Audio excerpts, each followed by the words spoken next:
Hey everyone! Today, we're diving into a classic organic chemistry reaction, the halogenation of alkenes.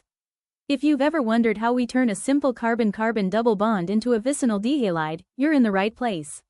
Let's break it down. Take a look at the center of the screen. Our general equation shows an alkene, R2C double bond Cr2, reacting with a halogen X2. Here, X typically stands for bromine, bridge 2, or chlorine Cl2. Now, notice the reagent above the arrow, CH2Cl2. We usually perform this reaction in an inert solvent like methylene chloride or carbon tetrachloride. We use these specifically because they are chemical wallflowers, they won't interfere with the reaction itself. As the reaction proceeds, that double bond breaks, and the two halogen atoms snap onto the molecule. The result? A vicinal dihalide. You might be wondering what vicinal means. If you look at the product on the right, you'll see the two halogen atoms, marked with a green and orange X, are sitting on neighboring carbons.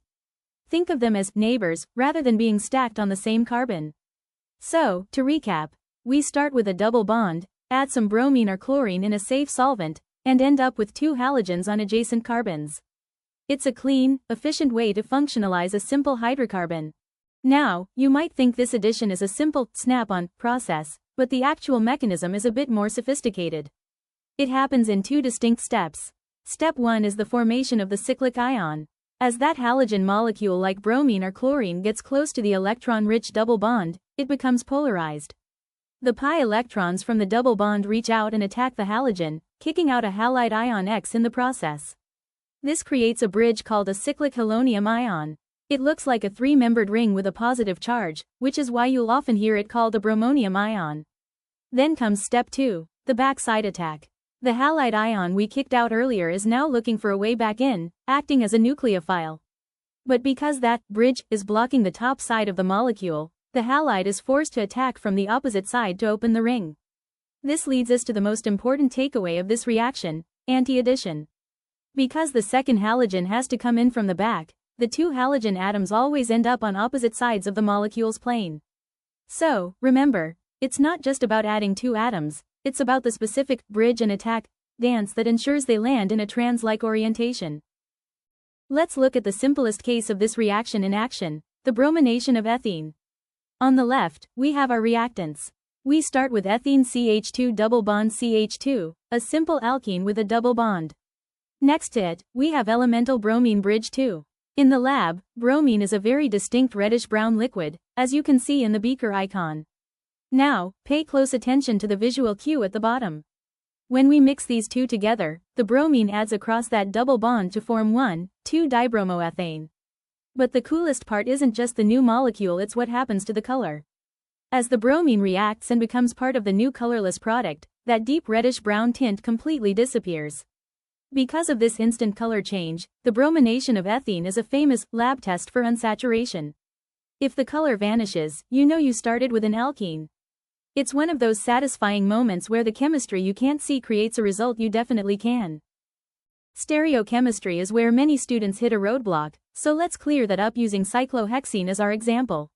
On the left, we have our starting material, a 6-carbon ring with one double bond. We're reacting it with elemental chlorine Cl2. Now, remember that anti-addition mechanism we discussed? This is where it becomes visually obvious.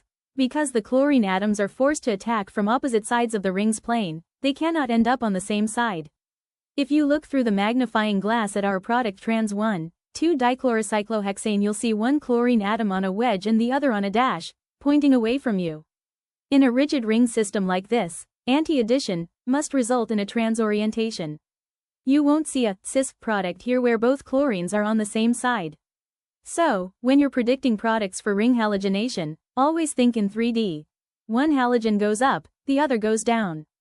It's a geometric rule that the mechanism strictly enforces.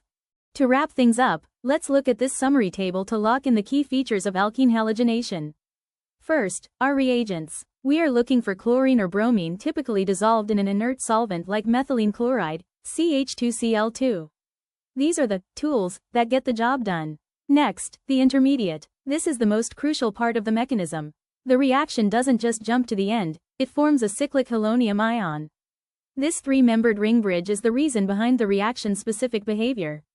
Moving to stereochemistry, because of that backside attack on the cyclic bridge, we always see anti-addition. This means your final result will consistently be trans products, with halogens on opposite faces of the molecule. Finally, a note on regiochemistry. You'll see it's listed as not applicable. Why? Because both carbons across the original double bond receive a halogen atom. There's no competition for which carbon gets the better substituent, they both get one. In short, it's a directed, reliable process that ensures a trans configuration every single time. Master these 4 points, and you've mastered the halogenation of alkenes. If you found this helpful, hit that like button and subscribe for more pharmacy and chemistry tutorials. See you in the next video. Happy learning chemistry!